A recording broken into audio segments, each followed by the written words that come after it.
নমস্কার বন্ধুরা, সীমা বলক চ্যানেল থেকে সবাইকে ওয়েলকাম জানিয়ে শুরু করছি আজকে ভিডিও। বন্ধুরা, আজকে আমি একদম নতুন একটি রেসিপি আপনাদের সাথে শেয়ার করব। জিভে জল আসার মতো একটি রেসিপি। তো আজকে আমি চিংড়ি মাছের একটি রেসিপি করে দেখাবো বন্ধুরা। ময়দা, দুধ, চিনি, নারকেল দিয়ে করে দেখাবো। তো সবার প্রথমে লাইক দিয়ে পুরো ভিডিওটি দেখে নেবেন, কারণ থাকছে সকল ধরনের টিপস ভিডিওতে।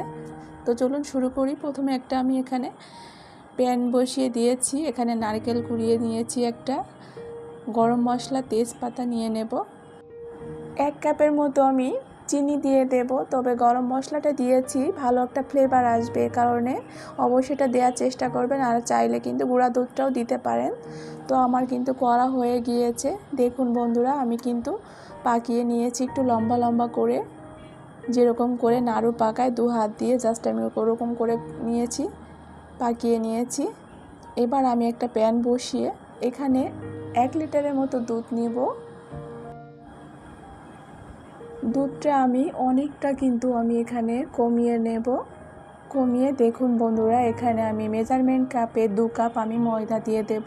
তো আমি ময়দা দিয়ে করছি, আপনারা চাইলে কিন্তু আটা দিয়েও করতে পারেন। তো আমি দিয়ে দেখুন খুন্তি দিয়ে একটু নেড়ে চেড়ে আমি 10 মিনিটের মতো ঢাকনা দিয়ে ঢেকে রাখবো, চুলা একদম লো হিটে আর কি। তো দেখুন আমি 10 মিনিট পর চলে আসছি।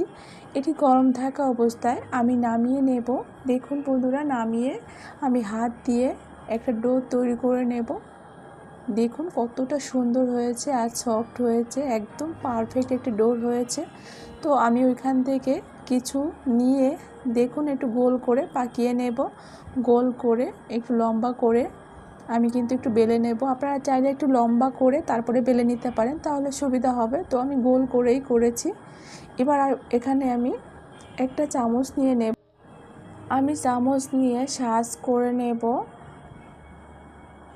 যেভাবে করবেন মনে রাখবেন অন্য পাশের দাগগুলো যেন বোঝা না যায়, এদিকে খেয়াল রাখবেন, কারণ অন্যদিকে বোঝা গেলে কিন্তু চিংড়ি মাছটা ভালো লাগবে না দেখতে। অবশ্যই এটা মাথায় রাখবেন। তো আমি এরকম সাজ করে লাস্টের দিকে একটু ফাঁকা রাখবো, তাহলে কিন্তু ভালো হবে। তো দেখুন বন্ধুরা, আমি করে নিয়েছি। এবার আমি সেই নারকেলের পুরটা দিয়ে দেব। দিয়ে আমি কিন্তু এরকম করে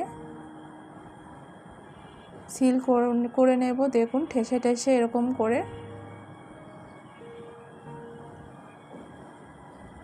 তো আমার কিন্তু করা হয়ে গিয়েছে। তারপরেও সাইড দিয়ে একটু চেপে চেপে দেব, এতে করে কিন্তু ভালো হবে।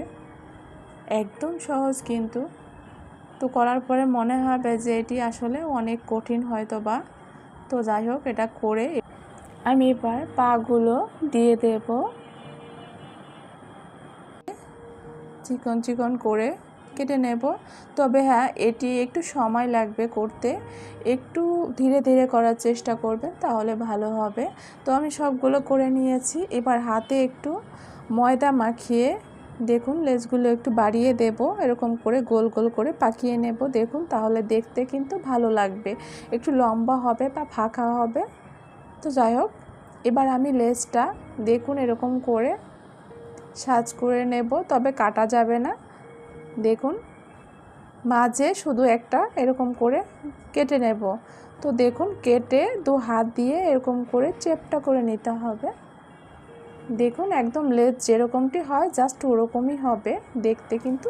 এবার আমি চোখ করার জন্য এখানে লবঙ্গ নিয়ে নেব, তবে অবশ্যই লবঙ্গটা দেওয়ার চেষ্টা করবেন চোখে।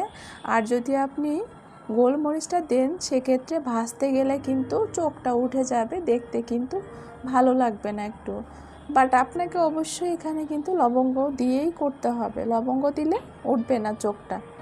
তো দেখুন আমার করা হয়ে গিয়েছে আর কতটা সুন্দর লাগছে। তো আবার আমি একটা রুটি করে চামচ দিয়ে ওরকম করে আবার সাজ করে নেব। দেখুন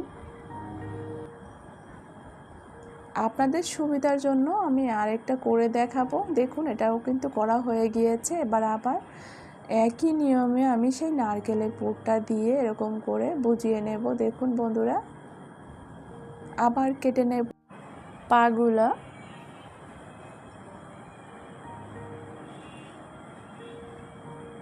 তো দেখুন আমার কাটা হয়ে গিয়েছে। এবার হাতে একটু ময়দা নিয়ে আবার একই নিয়মে ওরকম করে পাগুলো একটু দেখুন এরকম চেপে চেপে আর লম্বা করে নেব। তো লেজটা করার জন্য এখানে আবার সাজ করে নেব, দেখুন এরকম করে। তো অপর পাশে কিন্তু বোঝা যাবে না, এরকম করে সাজটা দিতে হবে।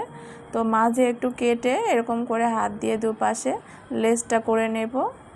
করে দেখুন আবার লবঙ্গটা দিয়ে এরকম দু হাত দিয়ে চাপ দিয়ে বানিয়ে নেব চিংড়ি মাছ। তো অবশ্যই দু হাত দিয়ে চাপ দিয়েই করে নেবেন, তাহলে কিন্তু হয়ে যাবে, একদম সহজ করা।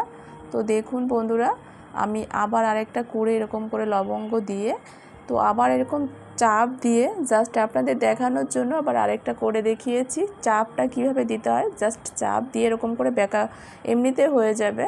তো দেখুন বন্ধুরা, আমি একই নিয়মে সবগুলো করে নিয়েছি আর দেখতে কতটা সুন্দর লাগছে আপনারা দেখে বুঝতে পারছেন হয়তো বা কতটা পারফেক্ট হয়েছে। তো যাই হোক বন্ধুরা, আপনাদের পছন্দের চ্যানেল অবশ্যই আপনারা লাইক দিয়ে পুরো ভিডিওটি দেখে নেবেন। আর হ্যাঁ বন্ধুরা, এখানে আমি একটা প্যান বসিয়ে দিয়েছি, শিরা করে নেব। এবার আমি জল, চিনি, গরম মশলা দিয়ে দেব, দিয়ে একটা শিরা তৈরি করে নেব। আমি শিরাটা করে নিয়েছি, এবার ওটা আমি সাইড করে রেখে দেব। তো একটা প্যান বসিয়ে দিয়েছি এপাশে সাদা তেল দিয়ে। তেলটা একটু গরম হয়ে গেলে আমি সেই চিংড়ি মাছগুলো 3টার মতো দিয়ে দেব। তো আমি 3টা করেই ভেজে নিচ্ছি, যেহেতু আমি একটু বড় সাইজে করেছি। এ কারণে আপনারা যদি ছোট সাইজে করেন সেক্ষেত্রে কিন্তু বেশি করেও দিতে পারেন, সমস্যা হবে না। তো কম করে ভাজলে দেখা যায় পাগুলো আর কি ভাঙার সম্ভাবনা থাকে না, ভালো হয় আর কি। তো এবার আমি উল্টিয়ে দেব। আর হ্যাঁ বন্ধুরা, আমার চ্যানেলে যদি নতুন হয়ে থাকেন তাহলে অবশ্যই আমার চ্যানেলটি সাবস্ক্রাইব করে নেবেন এবং বেল বাটনটি অন করে রাখবেন আমার পরবর্তী ভিডিও নোটিফিকেশন সবার আগে পাওয়ার জন্য। তো বন্ধুরা দেখুন, আমার কিন্তু ভাজা হয়ে গিয়েছে, এবার আমি তুলে নেব। আর হ্যাঁ বন্ধুরা, আমার চ্যানেলে কিন্তু আরও অনেক ভিডিও আছে, আপনারা একবার হলেও ঘুরে আসতে পারেন। আশা করি আমার রেসিপিগুলো সবার ভালো লাগবে। ধন্যবাদ সবাইকে। তো আমার যেগুলো দেখুন দিয়ে দিয়েছিলাম ওগুলো তুলে নিয়েছি, আবার 3টার মতো দিয়ে দিয়েছি। আর হ্যাঁ বন্ধুরা, এখানে গরম থাকা অবস্থায় যে 3টা আমি নামিয়ে নিয়েছি, 3টা শিরার ভিতরে দিয়ে দেব, কারণ এখানে গরম থাকা অবস্থায় দিতে হবে, ঠান্ডা হলে ভালো হবে না, অবশ্যই গরম থাকা অবস্থায় দিতে হবে। আর এখানে যে শিরাটা করেছি শিরাটাও কিন্তু হালকা গরম আছে, তো এমত অবস্থায় দিলে কিন্তু বেশি ভালো হবে। তো দেখুন আমি নামিয়ে নিয়েছি। তো বেশি সময় রাখার প্রয়োজন নেই, অল্প কিছু সময় রেখে আমি কিন্তু নেড়ে চেড়ে আবার ওগুলো তুলে নেব শিরা থেকে। তো আবার দেখুন এই পাশে আমি আর 3টা এখানে নামিয়ে নিয়েছি, নামিয়ে আবার শিরার ভিতরে দিয়ে আবার এভাবে তুলে নেব। তো একই নিয়মে আমি যেগুলো করেছি চিংড়ি মাছগুলো সবগুলো আমি এরকম করে একটু লাল লাল করে ভেজে নেব।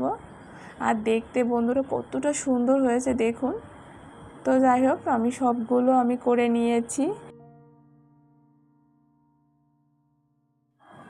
তো বন্ধুরা, আমি কিন্তু সবগুলো করে নিয়েছি আর করে নামিয়ে নিয়েছি। আর দেখুন বন্ধুরা, এটি দেখতে কেমন লাগছে। আমার মনে হয় আপনারা মেহমান বা আত্মীয় যারা আসবে তাদের সামনে এরকম একটি রেসিপি করে দিলে আমার মনে হয় আপনি পঞ্চমুখ হয়ে যাবেন, আর সবাই কিন্তু এই রেসিপিটি কিন্তু পছন্দ করবেন। তো যাই হোক বন্ধুরা, আমার এই রেসিপিটি যদি ভালো লাগে তাহলে অবশ্যই আপনার ফ্রেন্ড সার্কেল যারা আছে তাদের সাথে অবশ্যই শেয়ার করে দেবেন। আর আমাকে কিন্তু কমেন্ট করতে ভুলবেন না আমার এই রেসিপিটি কেমন হয়েছে, কারণ আপনাদের একটা কমেন্টের জন্য আমি কিন্তু সবসময়ের জন্য অপেক্ষা করি, সবসময়ের জন্য আমার মনে সাহস যোগাবে আপনাদের একটা কমেন্টের জন্য। তো বন্ধুরা, সবাই ভালো থাকবেন, দেখা হবে নতুন কোনো ভিডিওতে। আর হ্যাঁ বন্ধুরা, আমার চ্যানেলে যদি নতুন হয়ে থাকেন তাহলে অবশ্যই চ্যানেলটি কিন্তু সাবস্ক্রাইব করে নেবেন এবং বেল বাটনটি অন করে রাখবেন আমার পরবর্তী ভিডিও নোটিফিকেশন সবার আগে পাওয়ার জন্য। ধন্যবাদ সবাইকে আমার ভিডিওটি ধৈর্য ধরে দেখার জন্য। ভালো থাকবেন সবাই।